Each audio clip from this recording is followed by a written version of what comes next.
Good evening, everybody, and welcome to today's episode of Marvelous Medicine, which is about artificial intelligence in medical education. The speaker is Dr. Avinash Supe. He's the Emeritus Professor GI Surgery at GS Medical College and KEM Hospital, Mumbai, where he also did his MBBS and MS General Surgery. He has done several fellowships in surgery and has done masters in medical education and medical administration. Currently, he is also the Director of Clinical Governance at PD Hinduja National Hospital and Medical Research Center. Dr. Avinash Supe is extremely passionate about medical education and public health and is an advocate for medical humanities and empathy in practice. Dr. Avinash has around 200 publications and has authored books both in English and Marathi. He has played a pivotal role in revising the MBBS curriculum, which is followed currently. In recognition of his exceptional contributions as a medical teacher, he received the Dr. B.C. Roy National Award. Ms. Aruna Shanbag received unwavering care at KEM Hospital for over 4 decades when he was the dean. Dr. Avinash Supe, who's a role model to those striving to combine technical skills with compassionate care, we are very, very honored and thankful for you for having accepted to join us today, sir. Sure. Thank you so much, Vidya. I think I'll just try to share my slides. Moderating the session will be Dr. Puneet Dhar, who's the professor and head of department of GI surgery at Amrita Hospital, Faridabad. Dr. Puneet Dhar did his MBBS from Maulana Azad Medical College, MS General Surgery from Safdarjung Hospital, and MCH Surgical Gastroenterology from GB Pant Hospital, Delhi. He also has done a fellowship in transplant surgery in the United Kingdom. Dr. Puneet Dhar established the Department of GI Surgery at All India Institute of Medical Sciences, Rishikesh, as professor and head, and was also the Dean of Student Welfare, where he put in a lot of effort to engage students. The president-elect of the Indian chapter of the International Hepato-Pancreatico-Biliary Association. He's actively involved in medical education and research and is passionate about spreading awareness and knowledge about medical humanities. His non-medical activities are too many to enumerate, so you could follow him on social media to know more about his other passions. The other moderator at the request of Dr. Avinash Supe will be Dr. Patta, who does not need any introduction to followers of learning general surgery. However, if there are any newcomers on Marvelous Medicine today, he is the director and senior consultant in the Department of Surgical Gastroenterology and Minimal Access Surgery at MGM Mallan, Chennai. Dr. Radhakrishna did his MBBS from JIPMER Pondicherry, MS General Surgery from Stanley Medical College, and MCA GI Surgery from Madras Medical College. As many of you probably know, he is the chief administrator of the Facebook group Learning General Surgery, which now has 45,000 members from across the globe. His daily write-ups are eagerly awaited, and he holds up a mirror at what is going on in our profession in a humorous way. He's an active member of the Association of Surgeons of India, Indian Association of Surgical Gastroenterology, and the International Association of Hepatopancreaticobiliary Surgery, and other professional bodies, and is a much sought after speaker at national and international conferences. His quiz sessions are the highlight of many meetings. The voracious reader collects books, turtles, and bottles, and loves to host guests and conferences in style. Over to you, Dr. Avinash Supe. Sure. Are you able to see my slides? Yes, sir. Fine, sure. Thank you. Thank you so much, Vidya. It's a really honor for me to be here, especially when my two great teachers, Dr. Sethuraman and Dr. Nandi, are here. And I would like to also thank Dr. Patta and Dr. Puneet to be part of this whole session. And I think let's explore. Now, I'm sure artificial intelligence has already entered our life. Whether we do a Digiyatra where there is a face recognition, or whether you do formal verification, there are movies in which artificial intelligence has been there. It has already entered in our life. So we are part of artificial intelligence in Google Maps. Now we are proud of Indian forces. They did Operation Sindoor yesterday, and we are all talking about Operation Sindoor, but they used AI there. And what did they use AI? They did AI visualization, predictive analysis, advanced weaponry, precision strike weapon systems, and autonomous weapons. All this was used in yesterday, and we are all talking about how we use AI in this particular kind of an attack. Now, if you just type the word artificial intelligence in PubMed, we get 295,000 results. This is all mainly in the last 8 years. And that's where I think you have to really understand why people are really talking about artificial intelligence in such a big way, even in a PubMed. Now, for those who have no idea about AI, I will go with very basic that AI has basically two types of AI. One is discriminative AI and second is a generative AI. So discriminative AI has been there for many years. It started in 1950s, initially started as AI, then it started as machine learning, and then it started as a deep learning. And today we are in an era of a deep learning, while generative AI has been a recent last 2 or 3 years when we have started talking about content generation with the help of AI. So when we talk about discriminative AI, it is basically machine learning. For example, there's a large amount of analysis they do, either image analysis or data analysis, for diagnosing pneumonia from a chest X-ray image, predicting sepsis score in ICU patients, estimating stroke recovery, and predicting patient admission rates. Now, this is all discriminative AI. Now, why this has really needed? Because data doubling time has become 73 days and it is reducing every day. So we are thrown with immense amount of data and we are not able to process it. So all that needs to be done with the AI. So I understand the real what is I'm looking at. We are not able to cope up with the data kind of coming to us. Now, discriminative AI is a training in pipeline that you continue to train people and then it will give you better and better results. So it is used in X-rays, medical records, and that is the kind of a thing it is being used. On the other hand, when you talk about generative AI, that creates new content, text, images, speech, even structured data. And you have what they have done, they probably use the deep learning models. They go to various kinds of internet and they create various kinds of text generation, like clinical documentation, editorial, as Nandi sir said, articles, AI generated radiology reports. So these are called as large language models, so they are pre-trained on a huge databases, fine tuning and reinforcement learning with a human feedback. More and more we use, it becomes better and better. Now, I'm not going to talk about much about the clinical kind of impact, which I have spoken on many kind of platforms, but today I'm going to concentrate on what is its impact on medical education today. So if you really see what has happened, there has been an evolving relationship between artificial intelligence and medical education.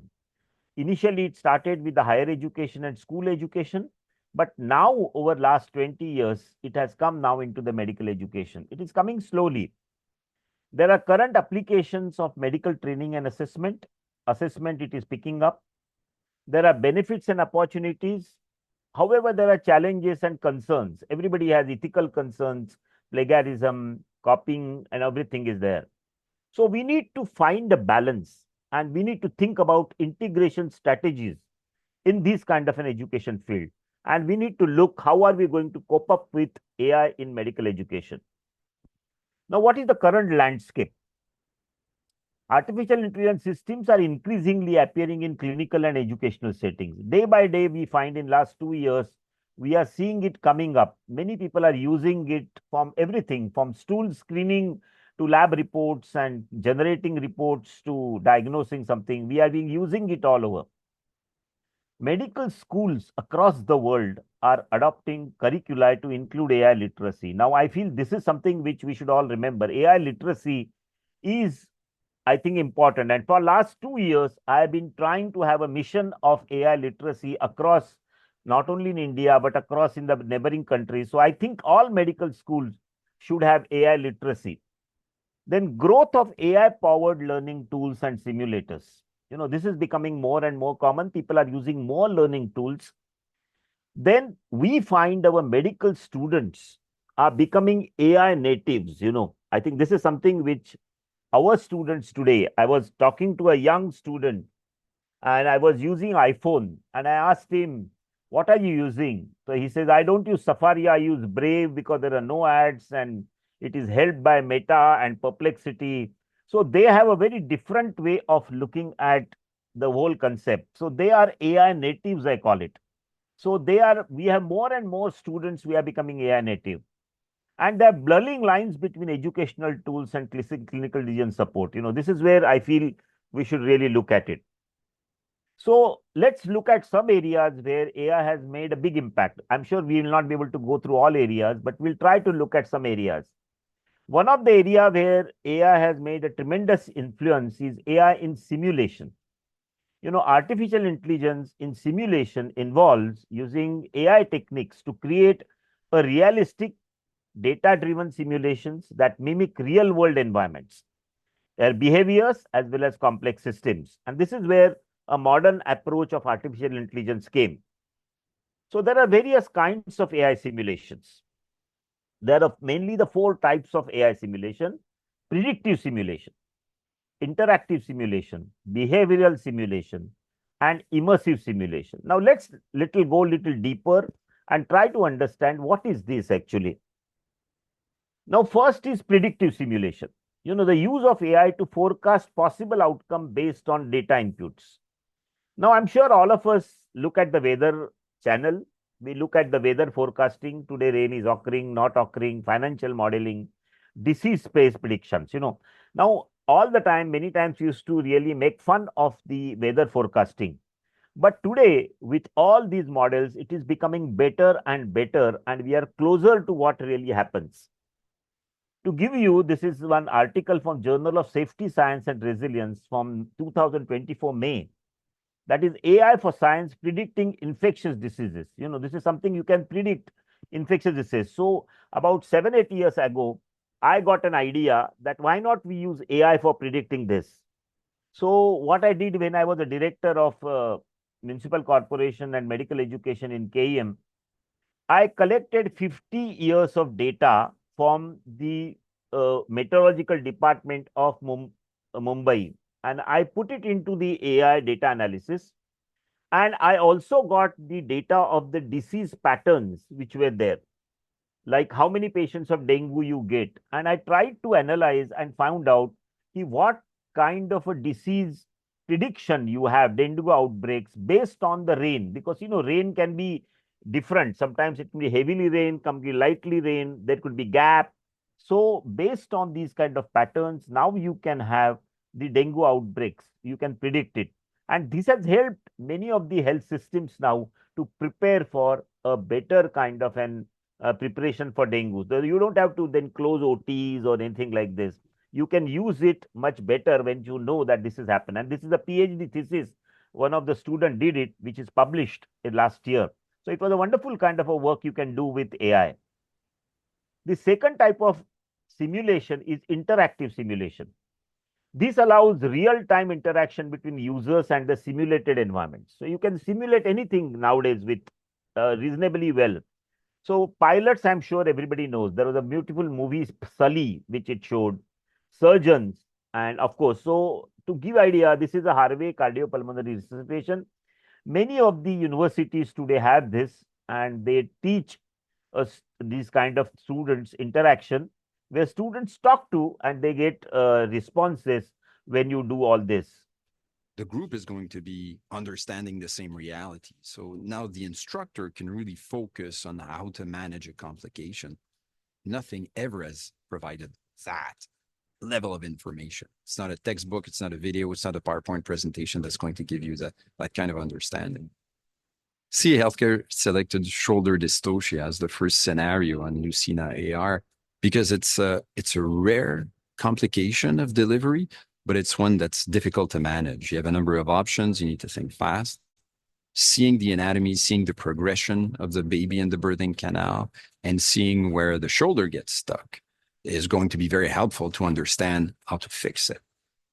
Seeing them in front of your very eyes as a student is like a revelation, right? This is the future of healthcare education. Really beyond the spectacular of that experience, there's an educational purpose that we're fulfilling. And that now, if you really see here, we can add any kind of a situation. We can really do shoulder dystocia, bridge, and we can really ask students to learn, then debrief it. Now, see, 20, 30 years, you would say I have 150 deliveries happening in my hospital. But today, I think people are more ethically concerned, and therefore, nobody can learn on, the students cannot learn in a labor ward today. So they have to be learned here, develop their competence to some level, and then they go into practice into the patients. The third component of simulation is behavioral simulation. Their focus is on simulating human and animal behavior. So initially it was thought that mental health is something which is usually not the involved in all this. But today you have, look at this Lancet paper, they are creating the digital mind, AI informed mental care, and they are now creating new concepts in the mental health from promise to practice toward the realization of AI human informed mental health care. The last one is immersive simulation. It combines virtual reality and augmented reality with AI for highly immersive training. Now, this was done for military drills, but look at this immersive lab. Now, here you can really hold a heart, you can reflect it, you can really see exactly, you can hold the lever, you can make it a size of the whole room, and you can learn it. And this is from India. This is an immersive lab at GSL Rajmandri, and this is from our own colleges. So our colleges are also upgrading themselves for these kind of immersive labs. Now, what are the various methods of AI simulation? Usually they could be data driven, agent based, or digital twin simulations, what they call. Data driven simulations are very easy. This was a paper from Surgery 2020, an international journal, Surgery. So there's a traditional prediction of, say, a particular accuracy it gives. And if you use artificial intelligence, then even simple things when you're trying to make a diagnosis, it will give a better accuracy of 94% compared to otherwise, whether you have got 82 or 84%. Another example is a classical crowded casualty. AI assisted acute patient journey mapping. Now, most of the time, a hospital like KEM has 800 patients coming in casualty every day. Out of that, 200 need ICU and 50, 70 need a ventilator. Now, to follow which patients are really having a proper pathway and utilize those services well, these are called as clinical AI assisted softwares. And these are becoming very popular across the world, and they are coming up in India as well. Hybrid simulation is when you are combining the real environment with the virtual environment, and you create a mixed reality like augmented reality and augmented virtuality. For example, if I want to operate, say, a myomectomy, I can create a tumor like this. So this gives me a better information about my tumor. I can do it for liver, I can do it for pancreas, and I can know exactly whether it is studying or not. So look at this kind of a liver. I can hold it like this and I can teach. Now, students will learn much better. And once you have this with HoloLens, you are seeing this. I can hold the lever, I can rotate it, and I can see this so that my understanding of the anatomy is so better. And in fact, I can use this for intraoperative assistance. And you can really make a lever like this size of the whole room and hold it, and you can really make it such a big kind of a lever, so you are not likely to miss a small duct or a small kind of an portal radical or hepatic vein. Exactly, you can come to know. In fact, today there are some hospitals who would do intraoperative image guidance. That means here you have seen they have virtually cut the hepatectomy they have done. Now he will keep this kind of a holo vision, what they call it, next to him while he's operating. Now this is something which is of a great help. This will help him to operate and go along with his holo vision. The second thing which is coming up in this AI simulation is called as a digital twin simulation. It creates a digital replica of a physical asset like a machine or human to test the performance in various scenarios. For example, this is called as the DNA nudge technology. For example, you create a digital twin of the patient, and you normally try to look at what are the various treatments you can try with them. For example, this was a paper which was presented in an AMS conference, and this is from Mumbai. In Mumbai hospital, they created these kinds of digital twins to control uncontrolled diabetes of patients. So you create a digital twin, then you start comparing which diet will suit him. Is a vegetarian, non-vegetarian, what kind of medicines is suiting to him, what is his lifestyle, and then you try to see how it really matches with the help of your data. So this becomes a very interesting method to see how we can control these patients. Now, AI generated patients is a new world. You know, now you will find there are different kinds of AI generated patients. Now, these are called as virtual patients. Now, scripted virtual patients. When I did my first course with Sethuraman sir, they taught me PMP. They called as they used to have case scenarios on which they called as the pre-programmed decision trees. And then came artificial intelligence driven interactive patients. And now we have what is called as an avatar based virtual reality simulations. And what are those? Let's go and understand. Now, these are classical, what you call as an scripted patients. You have a history, present illness, and you try to look at them, and then these patients talk to you, or you will get an answers on and site. There are programs, they are called as virtual patient, is a chest pain number one, and they'll interact using the chat interface. And when you ask them a question, they will answer. Now, this is currently going on in, say, San Francisco or Florida, but I'm sure in India we have to Indianize it, and this will be coming to our place immediately. Now, avatar virtual patients are something which is a new thing. Even if you go to PubMed and type avatar virtual patients, you will have almost 272 papers, and they create these patients. There are sites where you can create these patients with scenarios like stopping antidepressants, suspected bowel cancers, osteoarthritis concession. This is where students can learn about communication, and it gives you feedback. Most important, it gives you a personalized feedback.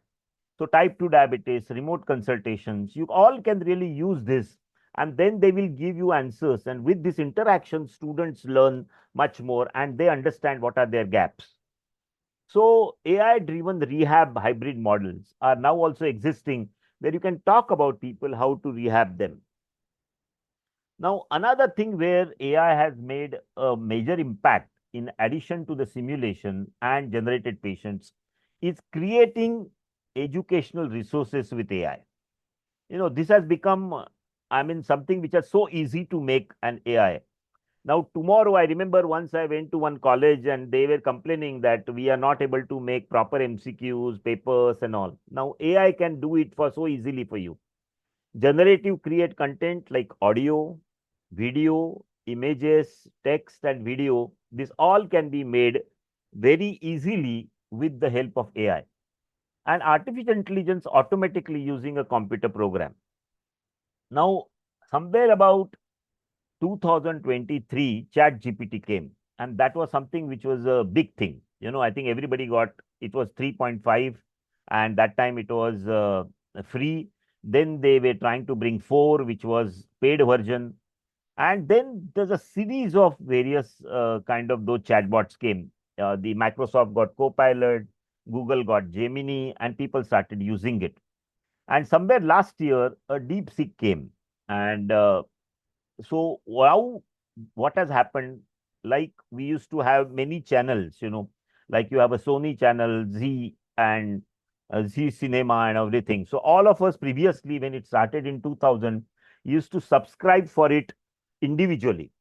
So it became very costly for us. So then came the Tata Play or Airtel. So they started giving us a bunch of the channels, 200 channels, 300 channels or a short space. So same thing is happening now, what I called as an aggregator apps. So now we have a Perplexity, Nova, all these apps are coming, which would give you many of these apps together at a very low cost. Now, low means if you take a Nova, it costs about 4,000 rupees per year. But if you take Perplexity student version, many of our students, it costs only 1,200 rupees per year. So it is 100 rupees a day, which is not very costly. So many times I've seen people have started using this. Then creating PowerPoints with AI. I think this is also becoming very popular, though it is not so good. Sometimes I'm not very happy making PowerPoints. And I must tell you, this presentation is not made with AI. This is made personally. So there are many sites where you can make PowerPoints, like say Gamma, Slide Go, Slide PPT. There's one more site called AI PPT, which are not very costly, 300-400 rupees per year or 500 rupees per year. But especially AI PPT, Gamma is a little costly. And the last one I told you is a Canva. Canva is a visual work suite. Previously used to have a Photoshop, something like that. You are now Canva. Now, Canva does what? You can create any image with this, and there's a Canva Pro. Again, these are, if you go through the students' versions, they are not very costly, or teachers' version are not very costly. So, applications, if you really look, where do people use? And this is called as an edu cause. It is dreaming, it helps you to dream. That means help you to think. If you want to brainstorm, you want to create ideas, you want to getting discussion points, summarizing or synthesizing complex content, research and analysis, asking questions, learning. I think this is something which is becoming so easy, to think about it. Then it is lightening your load.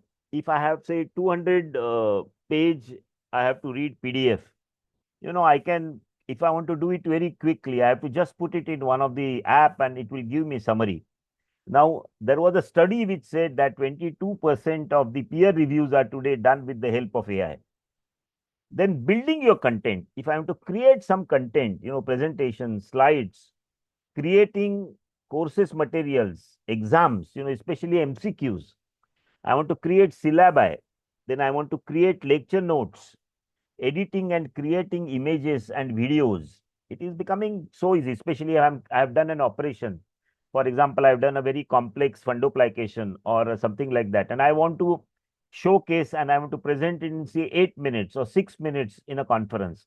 Now, doing this has become so easy with the help of these applications. Look, some of the common things we used to do have become very easy. Then developing, advancing your work. If you want to take it, institutional policies, you want to draft it, or you want to do, say, create some detailed project plans, you want to use data analysis, something like I have a large amount of data which is in Excel, and I have to just analyze it. So there are apps like Data Spiral, Julius. They would do it within a minute. You will get all the piegrams and charts along with a plot. And I have checked it many times and it works very well. Most of the time it is true. So you have to just be sure, verify and trust, what I call it. So when you start about education uses, it can help you with planning, generating ideas, outlining. It will help you. I want to outline a lecture on something like this. I want to take a lecture or I want to take a session. I want to take a conference talk or I want to do anything. It will give me a proper outlining. Then I can build on this. You can write down objectives very well about my class. If I want to take a class, I would say, these are what are my specific objectives which I want to do today. It can create summaries for students. I can, after my class, I can give a summary to the students so that makes it so easy. So the students also learn what are the most important take home messages. I can create lesson plans for me, that I want to have exam, I want to have a MCQ kind of, I want to put it, I want to play a game. All this can work out well. It can help me discussion points. It will tell me what are the most difficult areas which you think, and then you continue to verify with them. Questions. You can say, these are the questions, tell me the questions we should ask for the class. They will give you those key questions. It create contents, quizzes. I'm sure Patta does wonderful quiz, and those who have not attended Patta's quiz, it's an, I think, experience to really go through these quizzes. He works so hard. He has so much of work on history, and he does it. So I personally feel rubrics, then gamification, checklist, feedback prompts, assignments, examples, scenarios, and theories. All this can be daily done by this. So I think this is something which you should really do. And just a minute. And when you are doing a paper writing, you can really do proofreading, updating, and something like translations you want to do, captions, mnemonics, citations, analogies. All this can be done so easily with this. Now, to give an example, most important thing in any creation, gendered creation, is what is called as a prompt writing. And prompt engineering or prompt writing is a science by itself.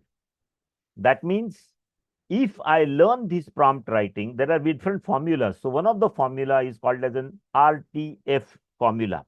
So what it tells you? It tells you what is my role, what task I'm going to do, format, and some people add source to it, S to this, So role, task, The format. sound is getting there. What about So what about Hello.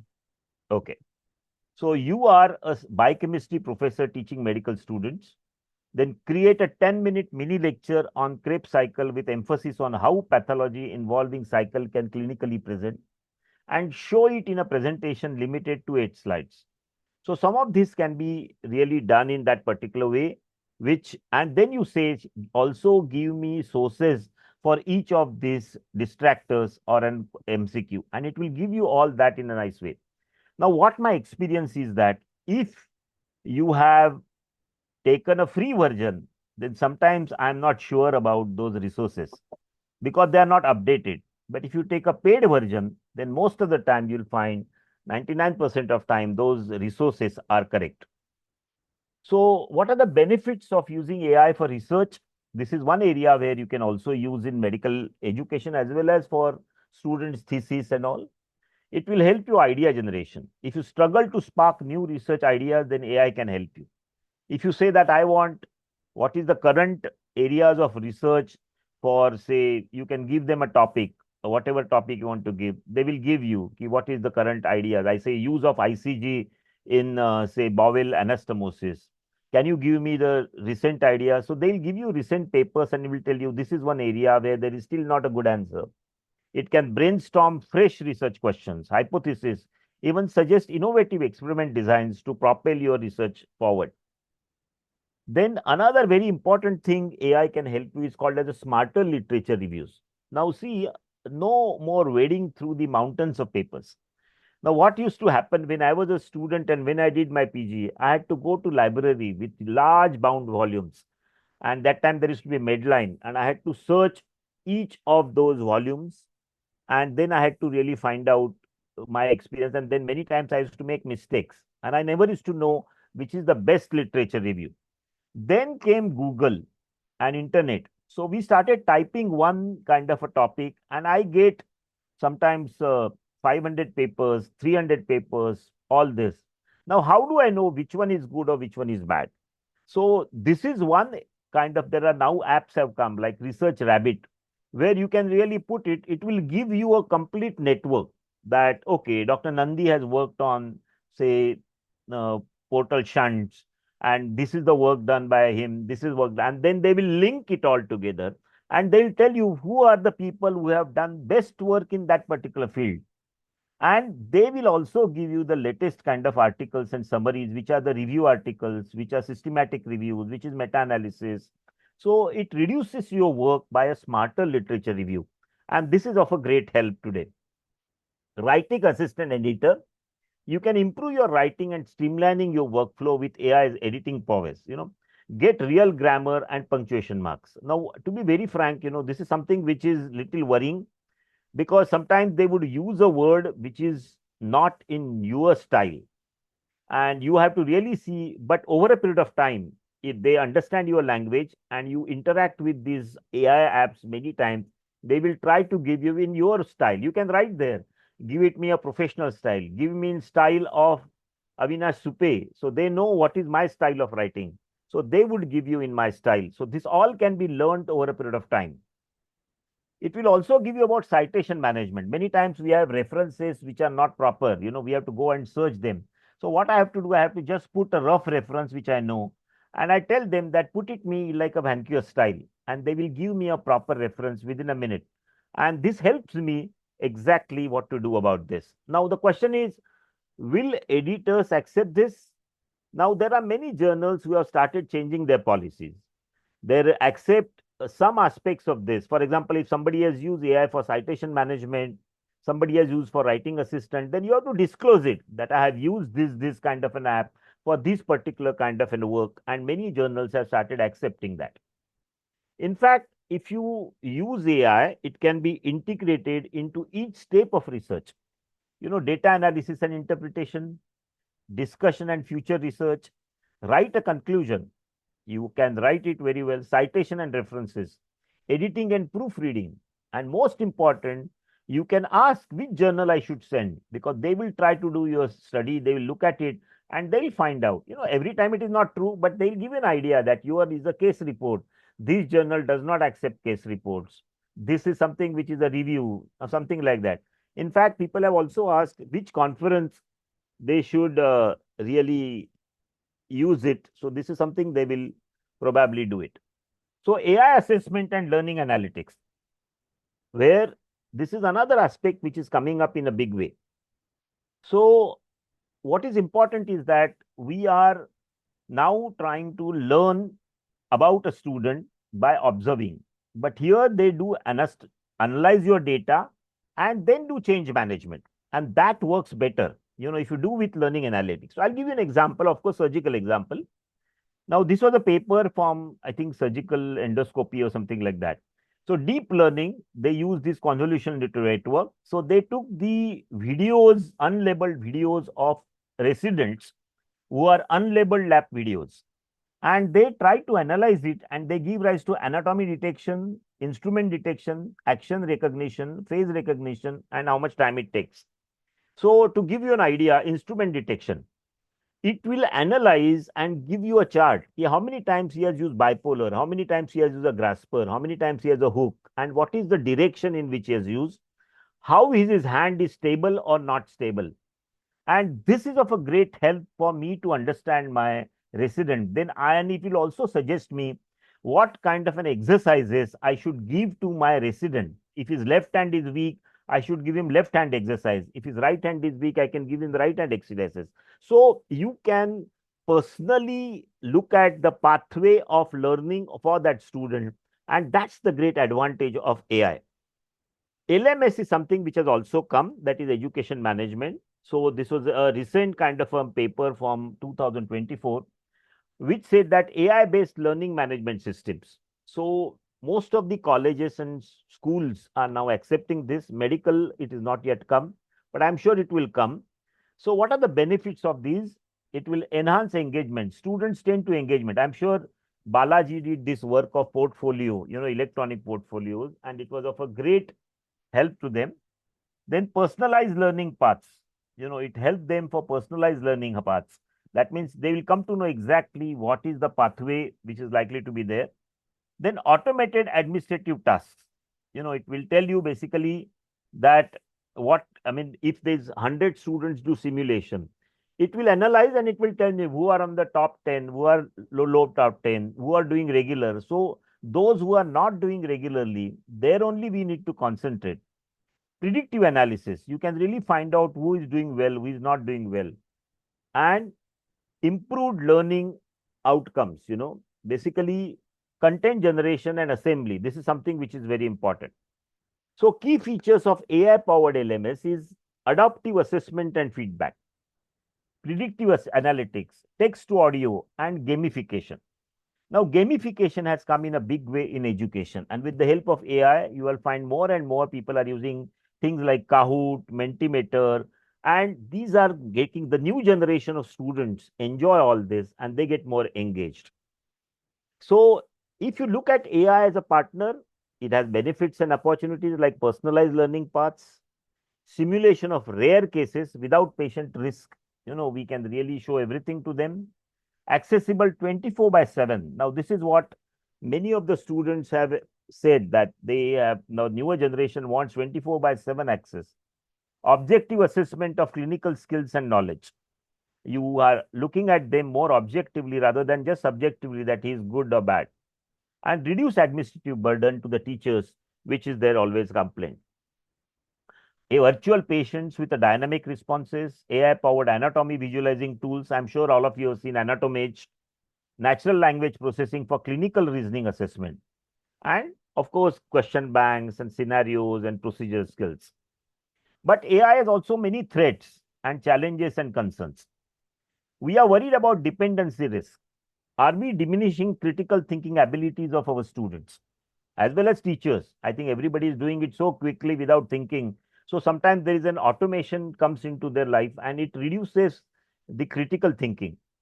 Skills get atrophied, reduce hands-on diagnostic experience. I would like now today also you find many students first see ultrasound and CT and then they see the patient. And previous age old we used to see clinically and then see the diagnostic. The practice doesn't help today. Many people just want to see diagnostic experience and do it. There's something called as a black box phenomena. lack of transparency how AI reasoning occurs. There are a lot of biases and lot of wrong answers which are also given by AI. Ethical considerations. We have to worry about privacy. Anything you put in AI is absorbed into the whole data world. It can be used by somebody else. So I would tell you, don't put your thesis or any new idea project into AI because it can be copied and anybody will take that idea. There could be biases. Accountability is a big issue. And we really don't know about that. People are cheating. But I must tell you, cheating is a social problem. Human connection, potential loss of empathy development. And this is another concern. I think Vidya talked about it in the beginning, that we are all worried about, are we losing the empathy with our patients? And educational equity, technology assess disparities. This is something which is happening today. So many students don't have access to this. So I personally feel leading to inaccurate and unethical outcomes and computational cost. And this is something which we have to worry, and interpretability of AI decisions as a black box model. So if you look at AI gap in skill development, in a traditional medical education, there was a structured clinical reasoning, progressive skill development, deliberate practice, and mentor guided learning. And this was a very classical way we used to learn. Now, AI supplemented education is a pattern recognition, and that's where the AI works. It finds out patterns, accelerated knowledge access, we get it quickly, we have a simulated experience, and we have algorithm guided learning. And this is becoming more popular all over the world. So, what are the potential risks? We are over dependent. There are skill depth and gaps. We may not learn deeply as we used to learn by our own experience. Clinical intuition atrophy, I call it. Basically, I feel we have that clinical intuition is getting lost and less human judgment. So, this is something which is happening. So, what are the lessons learned over years? Now, I've been using it for last 3 or 4 years. So, I feel what are the lessons I've learned? AI augments, but it will not replace the humans. AI makes life easy for teachers and students. Trust but verify. Don't trust AI blindly. It makes mistakes, it has biases. Ethics first and technology second. I always feel we should be ethical. Disclose what you want to do it. Personalization over standardization. AI is taking us to the personalization, personalized medicine, precision medicine, personalized pathways for learning. Inevitable AI intelligence into publications. This is something which we cannot stop today, and empathy cannot be automated. So, to understand, we have to find a balance. We have to have an integration strategies. AI literacy as a core competency in medical curriculum. All of us should really strive for AI literacy. There should be intentional design of AI plus human educational experiences. Preserving human mentorship along the side of AI tools. Teaching critical evaluation of AI outputs. This is what students should learn now. And ethical frameworks for AI use in education, which have not really come. And we have to have a hybrid assessment models combining AI and human evaluation. So this is where we need to balance. And how we should do it? We need to have an integration framework. Like we can have a foundation phase where a human-centered learning with limited AI tools, then you augment it with AI-assisted learning with human oversight, and then we partner it, and then we students learn to assess when to use or when to override AI. Now, this is something which is called as a critical evaluation. When somebody starts to understand when to override, I think that's the best level you can take him that way. So, what is future outlook? So, AI is becoming a third participant in medical education in addition to teacher and student. Growing needs of AI literate physicians. We have to have physicians who are AI literate. Evolution towards symbiotic relationship. We need to work together rather than work alone. Redefining medical competencies for AI integrated world. So we now need to think those which are tasks are very repetitive can be replaced by AI. So we can concentrate more on critical AI. Maintaining the human element as medicine's core value and transforming from AI as a tool to AI as a teammate. So make AI as a participant and teammate rather than AI as a tool. So I would like to say what are the key takeaways. AI offers an unprecedented opportunities to enhance medical education. Like any other educations, it has really causes unprecedented opportunities. Threats exist but can be mitigated through thoughtful integration. If you go slowly over years, this will get, if you integrate it well, then I'm sure we can reduce these threats. The ultimate goal is physicians who work effectively with AI while preserving the human judgment. And I think how to ensure partnership while minimizing threats. So, what is future of AI in education? We have to understand our students. We are talking to students who are Generation Y and Generation Z. So, they are different. They are not the same kind of students. So, if you consider the differences between millennials and Z students, our Generation Z students have independent learning at their own pace. They explore topics in depth. They are tech rich. They work on digital textbooks. They like videos and gamification. They used to having information delivered to them in a personalized way. One study said 39% of Generation Z prefer learning with direction of a teacher compared to 25%. And the last, which was very important, they spend more time on their smartphones. Look at the children in your own house. They are more likely to use electronics every 7 minutes. And that is what I feel we have to adopt themselves to our teaching methods. To give an example of coffee, I personally feel, when I was a student, I used to take 5 rupees or 3 rupees coffee. Then I started drinking 30 rupees coffee. But today also, I cannot go to various places and spend 500 rupees for a coffee, which my young generation students easily spend. And this I feel is a generation gap. So today is a generation of cold play. They are the people 1,35,000 dancing together with something which is there. Now, this is a different generation than what I generation is there. So they are the generations of Kahoot and Mentimeter. They like these kind of methods. So I personally feel we need to understand our students, create a safe learning environment. We need to think about cultural diversity and gender equality. We need to make techno-based teaching methods, co-curricular activities, work-life balance, mentorship, and mindfulness of medicines. And this is where I think you will find AI has to fit into all this. My sixth standard granddaughter came to me and she told me that she has a class of ethics in AI. And it is good to have AI literacy from the school days where they understand that AI is there, but we have to use it ethically. And I had to explain her what is AI and what is AI ethics. So I think this is very interesting. This is from a curriculum where school she used to do, and this was a class she was there. So we are advancing rapidly. Technology and data analytics are the game changers. So we need to upskill and network and communication.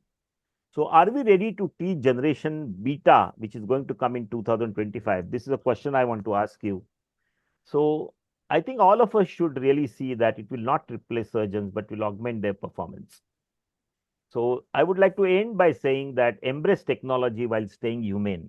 And this is something which the last I would like to say. So learn new, embrace it, understand its pros and cons, but try to remain human. This is a message I would like to end with. So thank you and have a great time.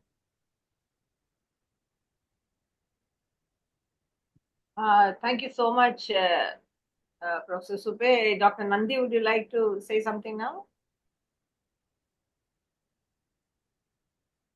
You're muted, sir. I had no idea what AI was all about. I think this is one of the best lectures I've ever heard, not only on AI, but on anything else. It's, to me, a person who knew nothing about it has learned a lot. And I hope that it has been recorded so that I can pass it on to other people. It is Yes, it is. fantastically good. Very good. Avinash, I'm proud to know you. Thank you. Thank you, sir. Dr. Avinash, do you mind turning your camera on? Oh, sure. I'll do it. So, Dr. Sethraman, your comment, please. Yeah, this is what was presented by Dr. Professor Avinash. This current Not me, rage in Avinash. It's USA going okay. in primary schools. Educational psychologists say these kids are excessively dependent on AI for all solutions. So then the basic scaffolding and learning is gone, just like the skills of math. they use calculator even to add 2 plus 3. So then the brains don't develop at all. So without the machine, they are totally helpless.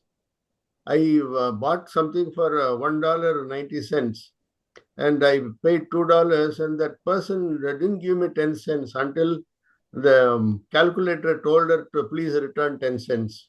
I said, give me 10 cents. She is looking at me, what, you are a magician or what? So, no, that is the state of affairs. So it concerns the teachers. They are passing a rule now that until they go to middle school, that is, they'll be 13. Until the age of 13, no access to AI tools in classroom. And they tell the parents not to give, and they have to learn math and science and everything the hard way, so that the brain gets hardwired. Sure. So this is precisely what United Nations has pointed out this year. International Day of Education, I was telling in the beginning, is 24th of January 2025. The theme this year is preserving human agency and human willpower in the era of AI-based automation. Sure. So automation is good, but it's not that we hand over everything to machines and we become slaves. Sure. As Prof. Avinash pointed out, we should be the masters and use them as tools to augment our capacity. That it can do. I created a 11-page comprehensive workshop plan, including pre-test, post-test questions, the handout, and the whole works, PowerPoint slides, in a matter of about 2 hours. Normally, what would have taken for me about 1 week of preparation. Yeah. Using Microsoft Copilot yesterday. Yeah. So that is the power. But I had the idea of what I want to do, and I didn't tell Copilot, please give me the whole thing. And I used it as a tool rather than depend on it totally. So corrected all the errors and got redrafted, etc. So that is precisely the India has to go that way to make sure that the primary brain development till the age of 14 is not compromised by these tools. Thank True, you. sir. Very true. Very true, sir. Puneet, muted. Yeah, I think Avinash, wonderful as usual. Professor Nandi put it very succinctly. I had the pleasure of being with him at Rishikesh a couple of weeks back, and then we drove back. And 6 hours, his natural intelligence was no match for my natural stupidity. So I think he's demonstrated the entire gamut of uses. Really loved, especially the analytics bit for surgery. I think is extremely crucial as we are increasing the number of students per teacher. So I'd seen one presentation in IHPBA where they actually had a tele-mentoring session, and the with a filter put by the AI. So I think those are fantastic tools, and all the other ones you mentioned. I think you showed the entire spectrum. Really, so little to actually discuss. But Patta, do you have anything to add before I call on people? That And there weren't any questions. if Dr. Nandi was very stingy in his appreciation, if he gives a certificate that is the best lecture he's ever heard, there can't be a better thing than that. That's what I very personally feel. I mean, actually, I think even ChatGPT and DeepSeek put together cannot put up a lecture like this. If you ask it about AI in medical education, I saw.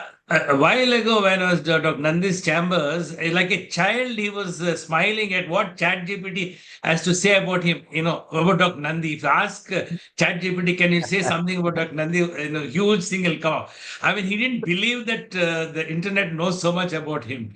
I mean, that's pretty interesting. This is a very, very complete, comprehensive lecture, and there's so many things. I think all of us have learned, so many new things from today's lecture.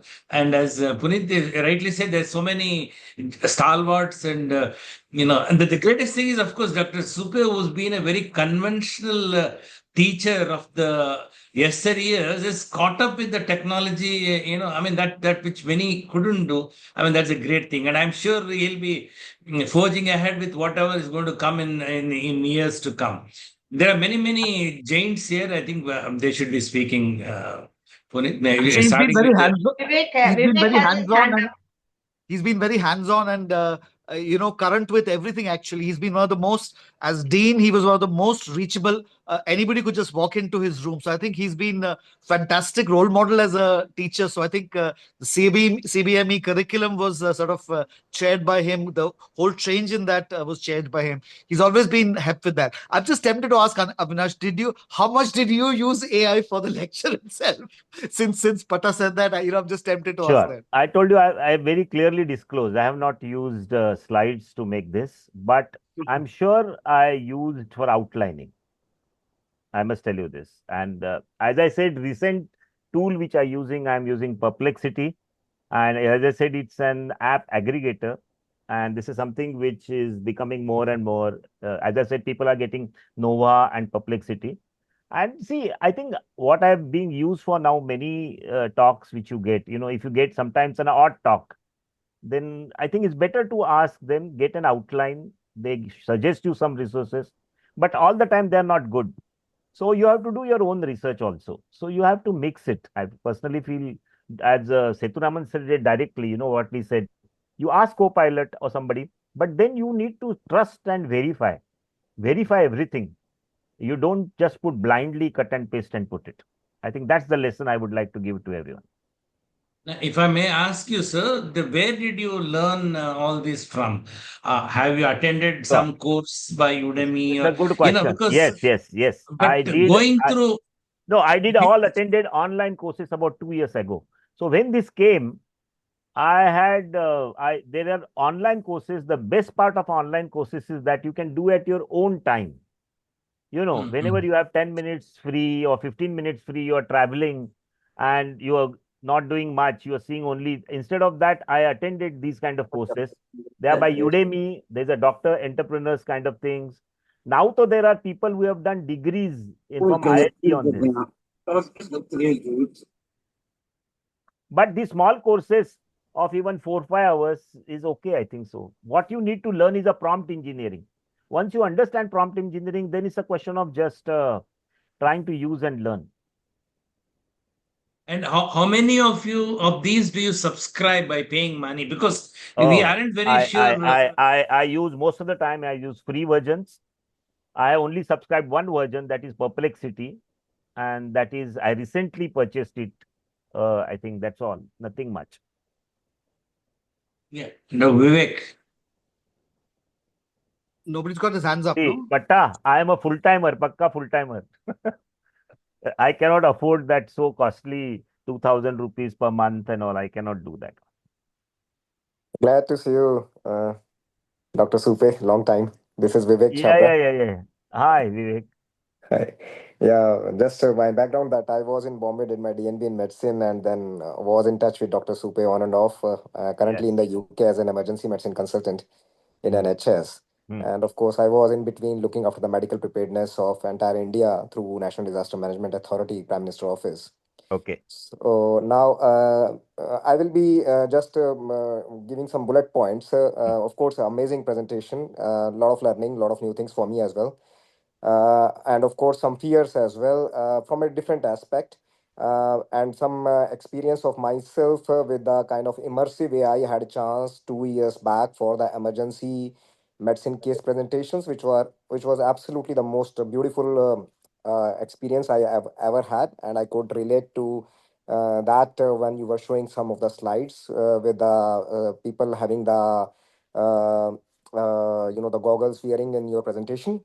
And so like I attended a case of GI bleed in that kind of thing, and it was absolutely very absorbing, very much learning.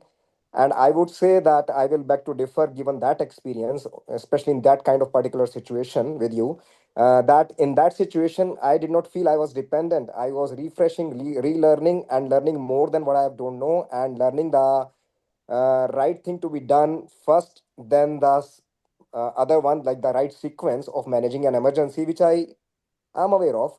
I've learned so many times, but I learned much more further on the top besides the refreshment of the knowledge. So it's very good for uh, people who become senior clinicians at our age when we need to relearn our own subjects because things change, guidelines change, and our practices can get rusted at times as well when we are not doing the similar kind of situation or handling the same clinical situation on day-to-day basis. So that's one thing I would like to add as compliment on to the slide. Of course, you have come from a different aspect, but I'm saying from a different aspect here, as you may be understanding from that part of emergency medicine, the simulation things. Other thing which I was wanting to say is that I find that your presentation was very comprehensive. It is, of course, understandable at the very mature level of the audience which we have here, because we come from that generation. We used to read a lot and lot and lot and lot, and we can absorb it. Having said that, I also had an opportunity when I came to UK first time. I gave the PLAB exam, and I said, "Wow, this is how it should be. Why the exams in India are so tough? Can't they make it that simple and straightforward and kind of thing? Because uh, judge the clinician on a kind of a particular level, and if one wants to go further or can go further, can go, but not everybody can." And I think that is what I'm trying to say, that your presentation, if needs in that way, kind of made more simplified so that it can be absorbed by the younger generation or people who have got what I should say, we all are wired differently, and there are a group of clinicians who are wired in a very different manner, that they will find it overwhelming, but at the same time they are very creative if they are given in that kind of a different format, like autistic colleagues. So that's what I'm trying to say, and that is an area which we have to also absorb into AI, so that the people who have higher spectrum or moderate spectrum of autism, and there are many clinicians, especially from the surgical field, we suspect at the moment, we don't have many studies as far as I know so far, but you will may know better, then that we can utilize this tool in a much better way and kind of design it in that manner for that particular very highly creative uh, experts we have, especially as I when I hear that surgical specialties and emergency medicine people, the majority clinicians are more autistic than other specialities. This is something coming in the UK, as from the research it's coming, because of the some kind of abnormal behaviors they Sir, also can you show, which are on the conclude? wrong Because side. there's so many other Sure. people to comment. Yeah. Yes, I'm finishing now. So, but I thought this was a very important point to touch because it's a untouched area, but it's a coming up very much in the Western field, and we must not be forgetting that, because it's something which is very much Sure. underdiagnosed in our country. That's why I Sure. came from. Vivek. And with that, I would like to conclude, and of course, would like to stay in touch with you. And if you can form a national council of something like on AI, which you can lead, or with the team you can lead, I think that is the need of the hour, because otherwise we will be working in silos separately. But I think we need a national Sure. level Vivek. council, something like that. Thank you. Thank you, Vivek. Two only quick answers. Yes. One is yours. You said emergency and all. Working for AI in a non-technical skills is a complete new area. Tomorrow, I'm going to speak in AIMS Delhi on the same topic. But what is more important here is you talk about autistic. Amir Khan had a film called Tare Hai Zameen Par. So it took so much of time to find and have a pattern recognition. What was the change? Now, this all can be done very quickly with AI, and then you can give a remedial therapy quickly. Now, this is where the education can change. Yeah, Professor Surendra Mathur, would you like to say something, sir? Yeah. So Yes, Avinash, Mathu sir. excellent lecture. Okay. Very well covered every aspect of the AI. So for the information of all the audience here, Avinash has got a child's brain. That's why he can learn even today anything he wants. Okay. It's a very active and fertile brain he has got. So means I can't match. Okay, let me accept it. Now, only comment I will make that AI can help. We know that amongst the students, they are slow learner and fast learner. So in the class, traditional way, when we are teaching, we can't differentiate and the slow learner suffers. So perhaps the AI can help those type of students differentiate and help them in training and learning. I don't know what Avinash says about No, it. no, you're very right, sir. There is one college called Iraz Medical College. So they have created a software in Lucknow where if the class of 250, they can find out last 10% or 15% of students who are not able to do skills effectively. Now they can find out, and then they will give them extra classes. But whether to do this for a cognitive kind of a content, I think there's a lot of research Western side, but not much in India side. So we need to explore these areas, sir. I mean, we are process of only understanding this AI. I always feel any processes go through 4 phases: awareness, training, practice, and then quality improvement. So we are in a phase of awareness and training. The next phase will come when we'll start practicing day to day, and then will come quality and standardization. So I think it's a over period of time. Next 5 years are important years when we'll see practice and quality and standardization will come. Till that time, we are just exploring it at this stage. Thank you. Thank you for that comment. Ravishankar, you have your hand up?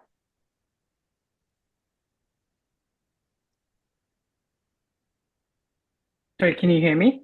Yeah, thank you, dear. Beautiful talk, really wonderful, and it's sort of very timely for me because I'm way behind the 8 ball here and trying to learn more about how to use AI in my daily activities.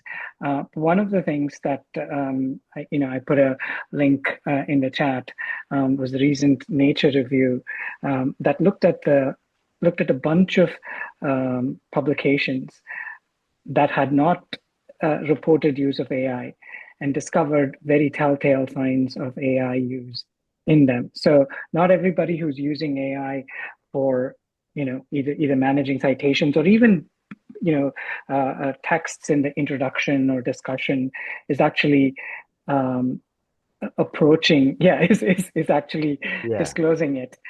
So that's one major issue.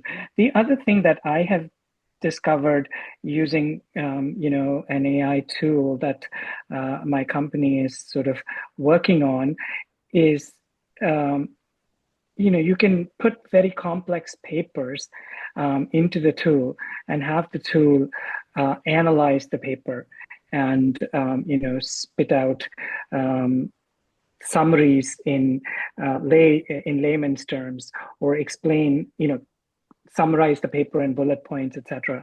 And I've gone back and looked at it because this particular tool actually gives you from what page of the article it pulled up that particular conclusion. And you can go back and check and see if that is indeed correct. And it does a very good job.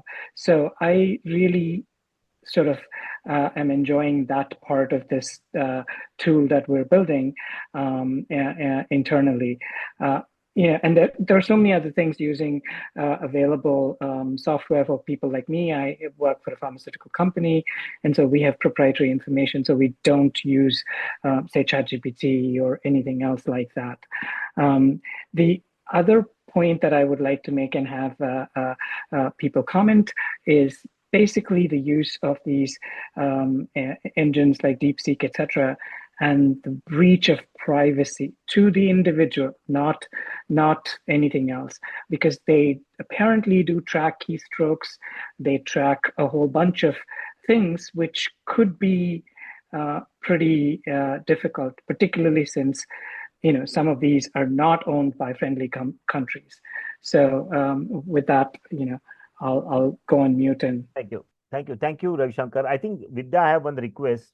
Many people have put a lot of resources. I would like to have an access to that. I think this is something which you should also share with everyone in the chat box.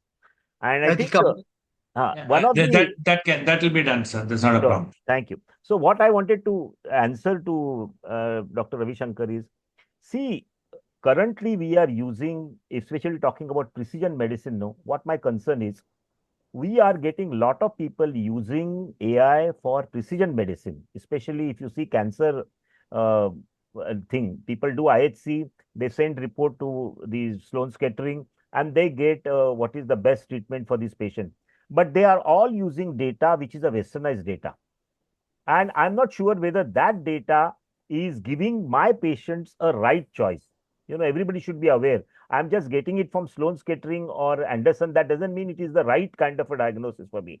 We need to create our own repositories. We need to create our own databases, train it, and then use that data how our patients are doing. Something like simple like carcinoma gallbladder doesn't behave equally in all levels. I mean, sometimes it is more aggressive, sometimes it is not aggressive. So how are you going to accept that? So we need to have Indian databases to give our answers to precision medicine. And same thing is in education. So there's a long way to go. We are trying to just, as I said, explore it. Yes, Tilaka. Hi, sir. Hi. Evening. Hi, everybody.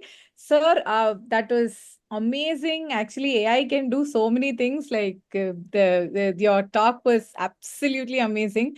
I'm very stunned, and I want to congratulate you for this amazing talk. I just wanted to ask your opinion about one thing. Like you rightly said, we're not practicing it largely. But what we're trying to do because of the enormous gap between trained faculty in skilling and in simulation and in the large number of students, we're trying to do two things with the help of technology experts. One is generation of content so that independent of faculty and at the discretion of learners at the time that they want, learners can actually start learning skills. That's one. The second thing is because every skill we'll be able to quantify only through an assessment. And if one teacher has to do assessment for 250 students for 50 different skills, that's going to take a large amount of time and energy. So we're just trying to work out on a methodology where we can use machine learning, we can videotape, use machine learning, and AI can analyze the skills. The faculty or the facilitator can only help in debriefing or in giving feedback. So we're trying to work something like that. That's I where just want to exactly know where your AI has to work. opinion. Sir? That's exactly where AI is of useful. Especially if you have 250 students, the whole student's record, like in simulation, gets recorded, analyzed, and you get a kind of a chart. What are the difference? See, previously there used to be a home pre-residency program.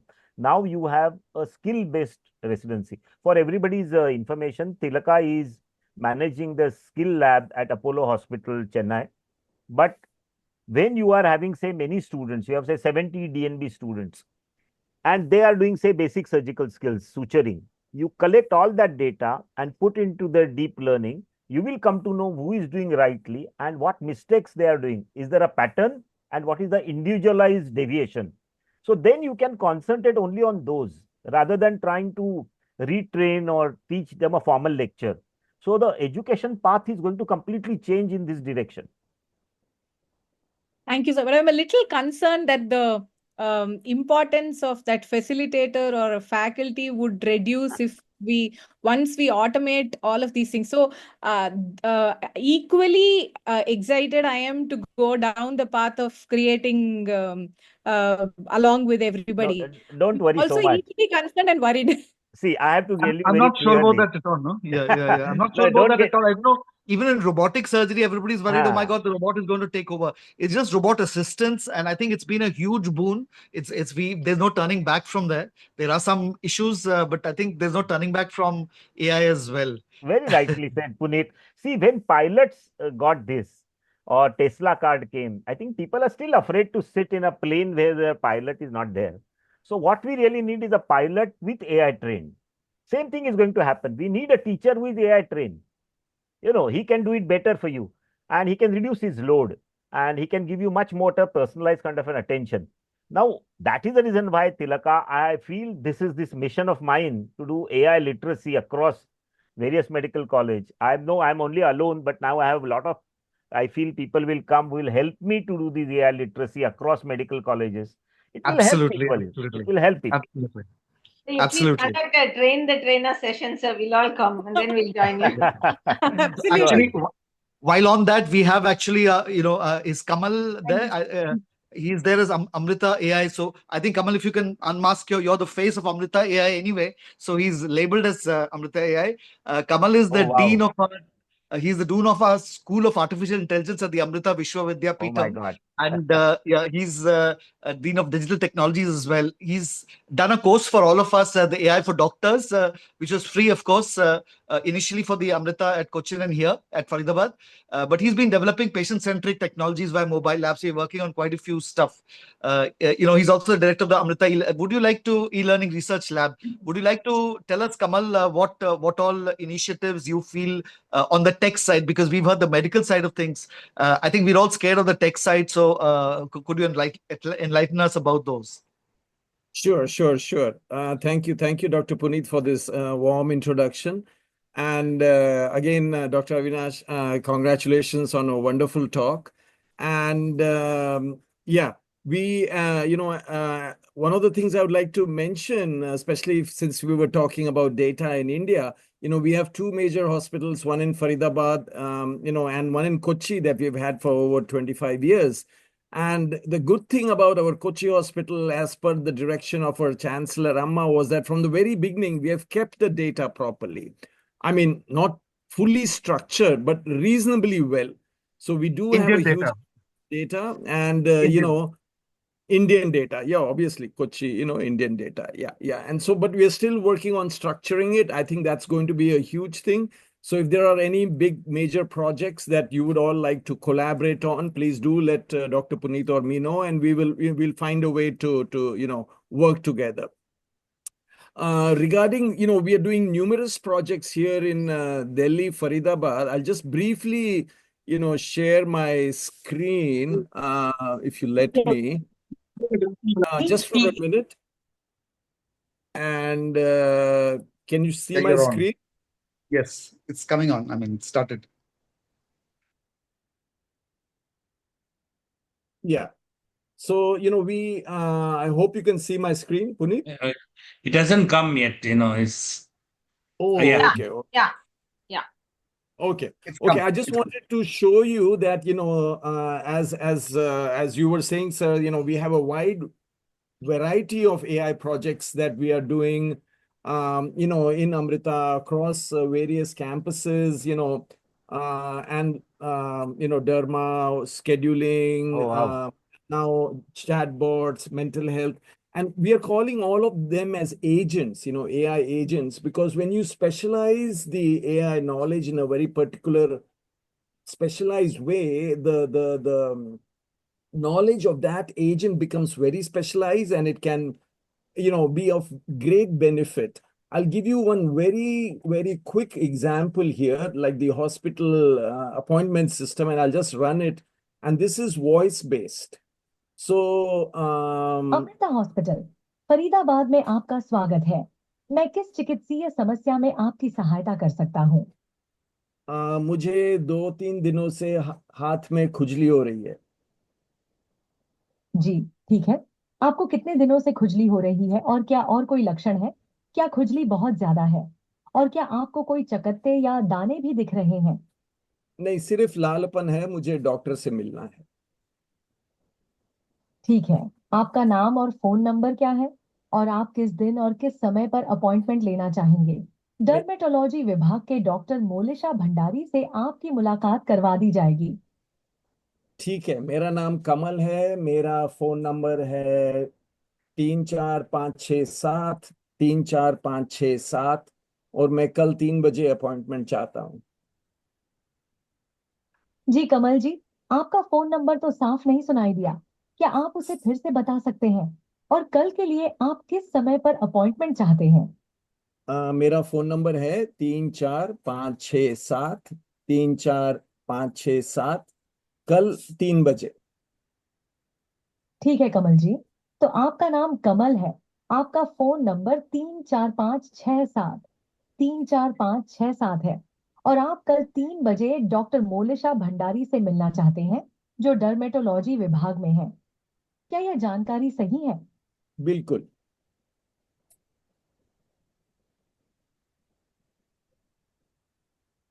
ठीक है।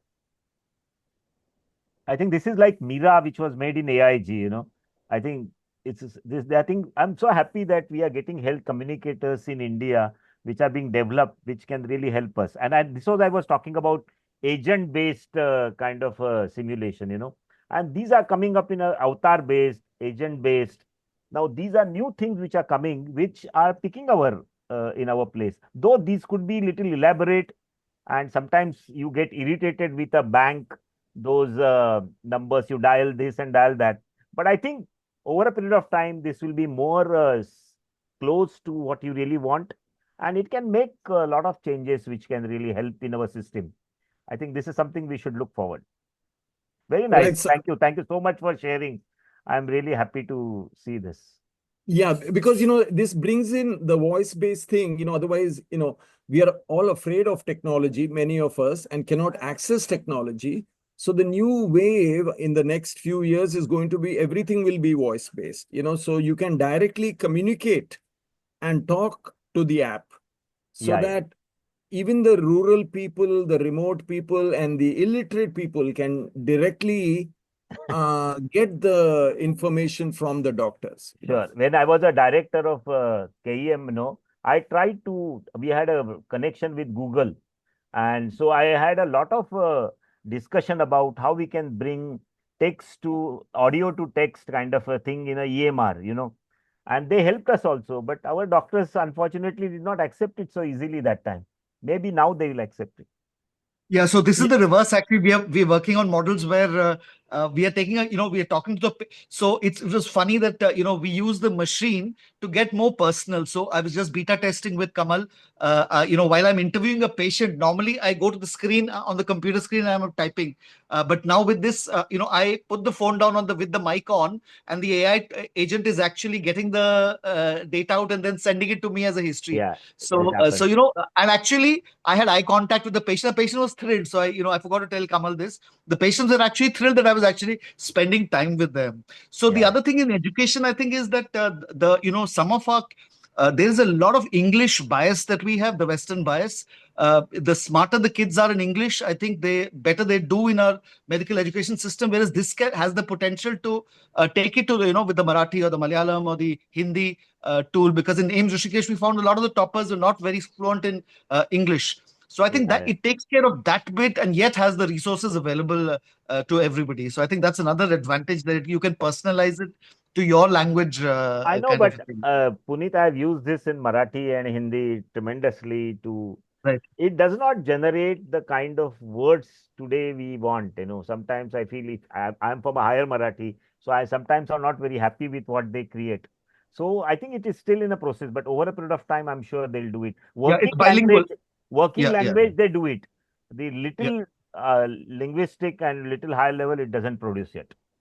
About I'm little, समाचार में हिंदी सुनिए uh, ना. Yeah. Puneet, I'm a little worried that the chatbot, that lady, couldn't identify that there are too many digits in the telephone number. I think she'll say, no, there are too many digits. That's a wrong number. No, No, 10 digit, 10 digit. He told 10. 3, 4, 5, 6, 7. 3, 4, 5, 6, 7. He told 10. Oh, right. Oh, that's great, Vidya. So if none of you have objection, can I ask for that for you to run a few seconds on your PAC thing? I mean, I'm an anesthetist.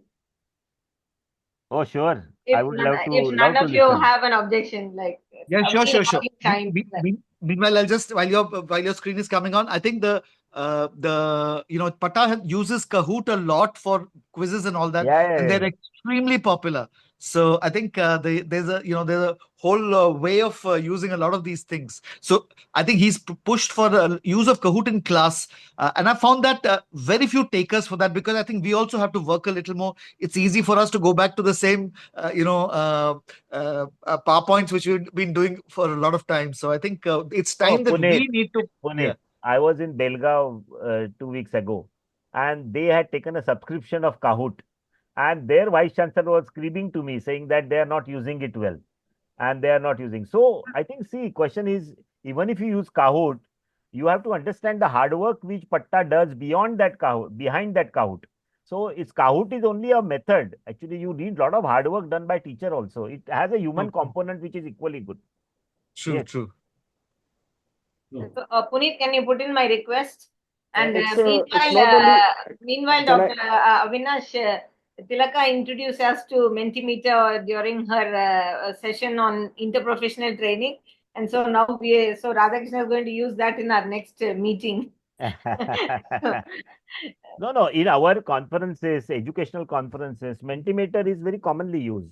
So when we take a conduct sessions in a large group, when there are 200 or 400 people and we are conducting a talk, we use Mentimeter for developing themes.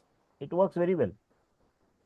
I think another thing we chatted about, which is also a potential, is the use of the Myers-Briggs type indicator for making teams and all that. I think in medicine, like you said, you found it very useful, isn't it? So for Yeah, Vidya, there's another topic. No, Myers-Briggs, I think I was introduced in 2002 in USA. And I remember after that 20 years when I became dean, it was very useful because I think this is something which people, I think you can find out some good psychologists for that. He would take it better Yes, rather than me. yes. Sorry, Uh, Vidya, go ahead.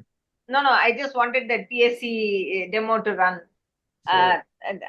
So Go ahead. other thing was, Venkatesh Natarajan, you had a lot of questions on the chat box. Would you like to verbalize any of them? Yes, ma'am. It's an excellent talk. The compilation was extremely good. Sir has actually given a roadmap for how to go about AI and using AI tools. And I think this talk should be on, as early as possible, we need to put it in the YouTube channel because it will be extremely useful for everybody to pass on this information. There are a couple of questions. The first question, which I would like to know about it, is what are the downsides of using AI in education?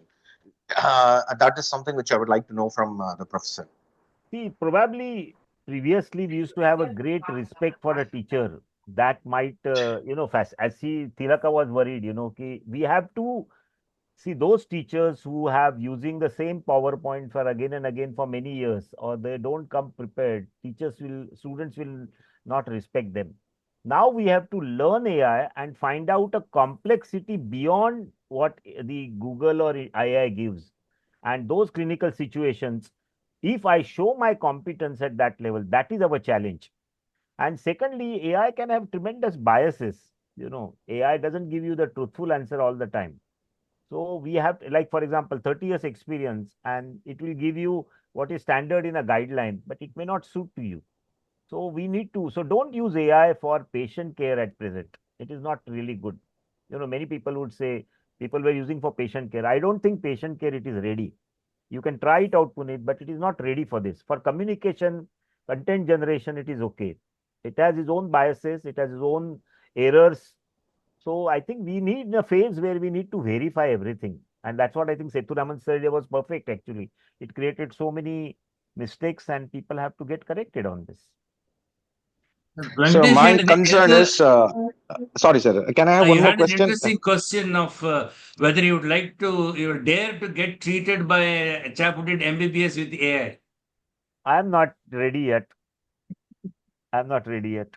I don't Will we think reach there, sir? Will we reach there to that point where 5 years. doc We have to see next 5 years how we are going to walk this path. I So think that. Venkatesh, you may not have a choice. Where everybody is that way. So, Yeah, that is true, sir. But the concern is medicine is intensely, the doctor-patient relationship has already been reduced to a consumer-provider relationship in most countries. And medical practice is a deductive reasoning. And if you're not going to flex the muscle with the basic tools, your brain and your ability to absorb information, see, observe, feel, and learning the heuristics and the analytical part of it, only when somebody reaches to that point, he can actually use a tool. And that is my concern because the overemphasis on AI at a much younger age would probably push the traditional time-tested learning methods. That's my concern. So I have actually written 2, 3 perspective articles. I'm sure one is in Right and two were published into Springer Nature on will AI replace physicians, and which areas it will replace, how it will replace, where there will be impact, where there will not be impact. This they were published this year, and there's one more article which got accepted, which will get published in next few months. So I think a lot of literature is coming on where AI will be useful and where it will not impact, and what is the impact, which is moderate impact or large impact. So I think it's time will only tell you how much it will really refine over a period of time. The other concern is, please indulge me with one last question. The impact of environment, the degree of power consumption that we are talking in terms of using AI in practically every field, is it going to be sustainable in the long term? Puneet, we had a workshop, we had a session here last year, no? I really don't know this answer, to be very frank. I mean, I have never explored on this, but I'm sure there is a computational cost as well as the power cost. Both are to be part of this because I mean, I think mobile network has grown so much, but it has its own lithium batteries and it has caused its own problems. So I think we need to think about this aspect of sustainability over a period of time. I don't know. What So are I your think what thoughts? Yeah, I think what Venkatesh is talking about, there's one guy, I forget, one of the millennial surgeons actually told me about that name and I Googled him. So basically, this guy says that just the thank yous in all these chatbots, just saying thank you, being polite to the chatbot, uses up crores of money. So then I asked, Claude AI and ChatGPT, what is the actual impact on that? They said this is all built into the cost of that. And because that those polite responses actually helps the machine learning better because it knows what pleases what it's also teaching the machine Uh, also politeness, so Puneet, sometimes it's even more polite than us. I think they taught me in my first course, they taught me how to please AI. You know, you write some praises for them. You really write that I want this in this particular kind of a tone. And they write it that way. And you say that I'm very happy that you wrote this way, but I would like to have in this. So you have to just learn the language and they pleasingly do it. But I think he was talking about even the sustainability issues, Yeah. which about power and all. I think those are I think we have not explored them yet. Yeah, I mean, I think that's here to stay. We can't. It's like saying washing machines are going to use power, so we should go back. I think there are some things which have, we can't turn the clock back. So we probably have to generate more power, by whatever means sustainable, hopefully. And I think we are moving there. A lot of the electrical stuff, the hydrogen cells. I mean, every time we are scared that coal, I remember an ad about 40 years back in every petrol pump. It used to say, save fuel now or walk to your destination in 20 years. That was the estimated time of coal to run out. And we've kept finding CNG and alternate fuels and all. So sometimes I think we have to the problems, instead of harping on the problems, we need to look at the solutions. So I think Uh, if we look at Absolutely. Go ahead. Previously we used to use lights of 100 watt and all. Now we use it of 7 watts. So we have Absolutely. reduced the consumption of the electricity in our home so much, and we have equal amount of light. So I think we have to find these solutions. So there has been a lot of talk about AI literacy. So Angeline had been typing a lot of messages in the chat box. So Angeline, would you like to speak about that?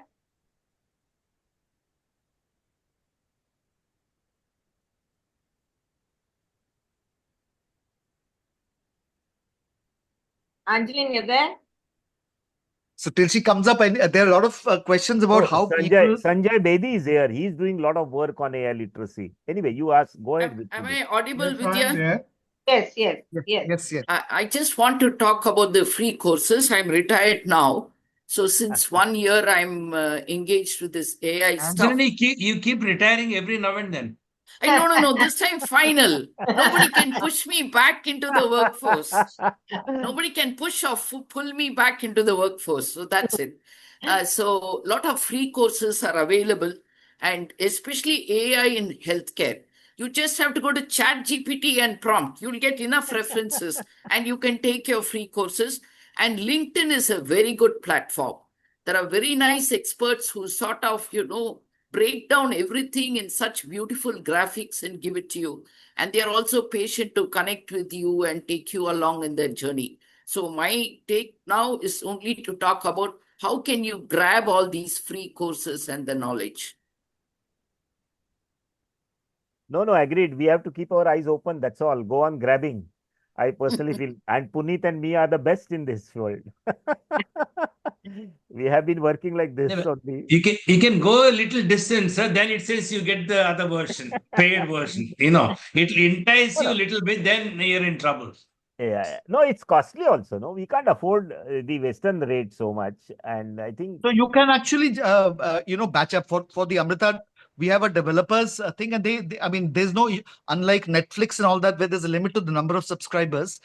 We can consortiumize. So if you have a user group, you can buy it as a group as well. So you can cut students costs the way versions, they. students Yeah, versions yeah, are yeah. very cheap. And as a teachers version, they're easily available for teachers also. They're cheaper. You don't have to spend so much on this. A lot of it is kept cheap because we are training the AI models as well, I the agents as asked well. one tech fellow what he said, me give answer. He said most of these, like say data squirrel, it will give you 4 data analysis free. So he says, I have 10 emails, Puneet Dhar 1 at Gmail, Puneet Dhar 2 at Gmail. So I have 40 things which I can do. And that's the way they do it. Most of the techs do it. But as you said, the institutions, if they buy a version, which is a educational version, then many of these are cheaper. Soon you will find our libraries will have these versions. I'm sure like we have now MyLoft or up to date and all, we'll have somebody will have institutional subscription for Perplexity or Nova and all. And this is going to come. This is in the pipeline, you know. So there seems to be a lot of concern in the, I can see, subliminally, the main worry is why are the students getting a shortcut when we had to go through all those index medicus? I think that's ridiculous. I think the society has to move forward. We can't, cull all those educational tools like the way we did. So I think we have to move on. And I think it's even if they use it for literature tools, Dr. Vasumati, who's just switched her thing on, is fantastic at the resource, how to look at resources. My son had done a course with her. So I think Vasumati, I have a request to Vasumati. She should start a course on AI literature search. It's time she Yes, should yes. work on this. I'm working on it. Yeah. Yeah, but Puneet, there are so many schools which have banned use of ChatGPT and DeepSeek. You know that you can't use it. Stupid. It's stupid. Like they banned mobile phones on campus, and then the moment COVID hit, everybody was forced to be. Every child was handed a smartphone. I think Dr. Sanjay maybe has unmuted. You wanted to say something, Dr. Sanjay? Yes. Sorry, I cannot start my camera because I'm in Amritsar and there is a blackout and something is happening up there. Oh. So yeah, Jammu's under threat. Yes. I mean, I'm in Amritsar, so last night also we had some activity. So basically, I see. I mean, I am doing. Lot of students are medical teachers and general doctors are also teaching, and quite often I see that there is we have to start teaching them from the very basics how to make. I mean, lot of us are still at the very basics, and which is a large population. They have to be taught. Second, there is a large number of possibility that Government of India has provided each one of us with 30 GB of data in our mobile phones in the form of an app. It's a Umang app in which all our data, including our patient records, can be put into it. And now we have a Abha ID with all of us. I mean, it is being made in all medical colleges. And gradually it will be moving into private sector also, which provides a 140 crore database possibility of patient records linked to our mobile phones. 30 GB data everyone. Sanjay, it's a time now that Government of India, like many other things, should create one LLM for the students, and it should give free access to everyone. It's not very difficult now. It's not very difficult. I mean, I also have it. So people were saying it's free. I mean, I have one connection, and I think whole of my family, many of our teachers, about 20 people use the same ID. So it shouldn't be a problem. I mean, my son who is abroad, he also used the same ID, and my daughter in US, she also uses the same ID, and it is no problem. I mean, it keeps on only with that we have to share each other's searches. I mean, it is visible who is searching what, but it's okay. And that's yes, a privacy issue. Yes, yes. Okay. Then there is one more thing, which is a new thing which has come, that is quantum computing. Quantum computing is something which is going to convert India into the hospital for the planet. It's the something you can say that a few atoms they change in a gene and it becomes a tumor, and then it spreads into the tissue, into the body, and that's it. So if we look at the macroscopic level, one person like say Mahatma Gandhi or a Hitler, he changes and he involves the whole country. There is a correlation what is happening under the microscope and the macroscope. I mean, the same energies are flowing. Vidya, you have one topic for the next marvelous medicine. Qubits. Yeah, qubits. Yeah, Yes. Dr. I mean, Vasamati wanted to speak. Yeah. yes. Hi, good evening, and Dr. Supe, as always, it was a wonderful session. So, since there was a comment about introducing AI in searching and other related comments, Dr. Dhar, thank you for your comment as well. I just wanted to share a couple of things that I came across recently. For example, mesh in the Medline, it has been gone into automated indexing for the last couple of years. And librarians world over have shared in our mailing list some hilarious stories like one study was on cauliflower shaped warts, and that got indexed with brassica, that's the cauliflower family. This kind of thing happens with machine-based indexing. But unless people know that such things are possible, they're going to rely just because AI has generated literature. So that's why, I mean, I keep saying it's like knowing anatomy, physiology before you get into medicine. And as Dr. Bedi said, a lot of basics have to be taught first. And again, with searching the literature, it is the GIGO concept that works. If we don't put in the right queries, whether it's in PubMed or in AI, we are not going to get the best. And that kind of baseline training is still essential. So those are feelings that I've observed. And at a recent conference I attended, somebody said that you should Google this term. I just noted it down 1 second. Yeah, vegetative electron microscopy. So he asked all of us to Google it. We got that page.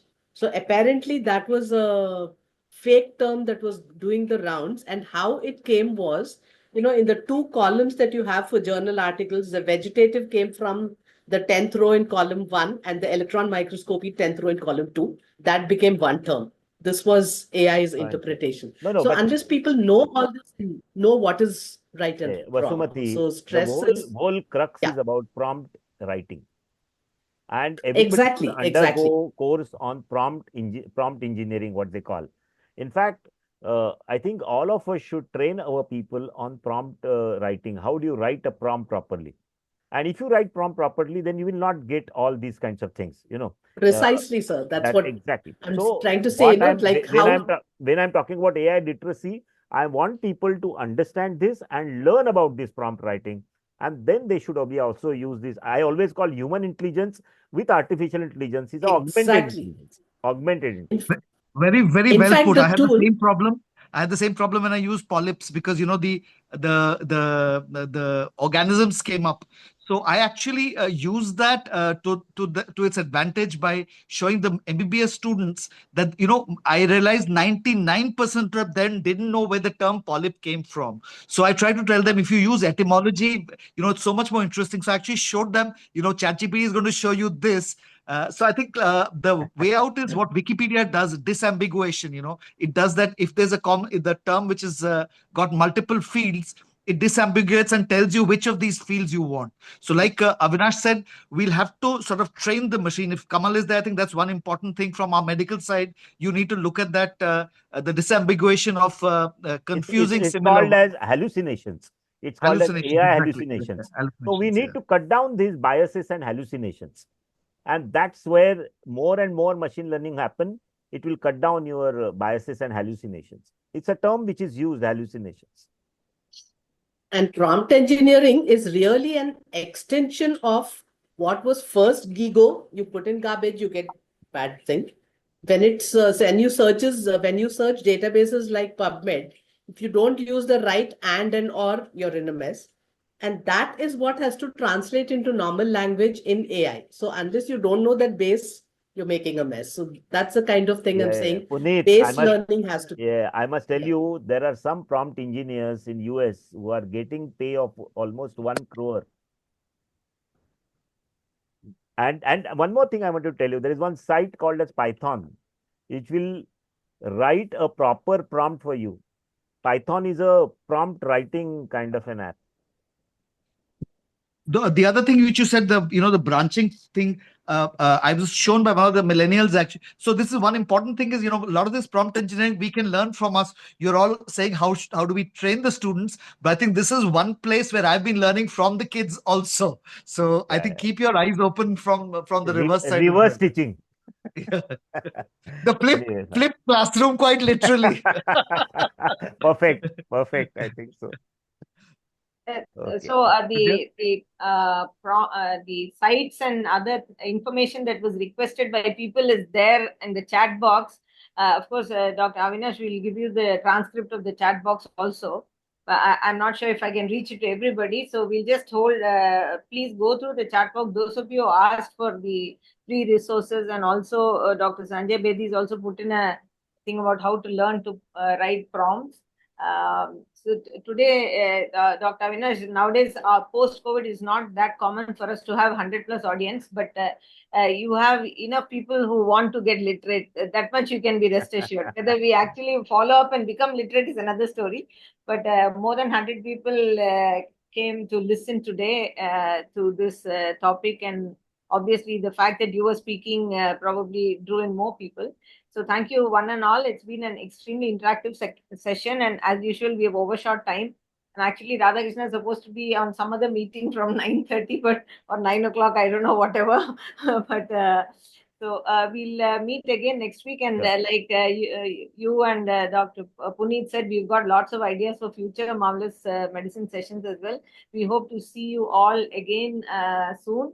As of now, the next week, we are going to have a slightly hatke session. We're going to do a session on music therapy, where we are bringing together a musician. Of course, Dr. Sethuraman is going to moderate because he's published on that topic as well.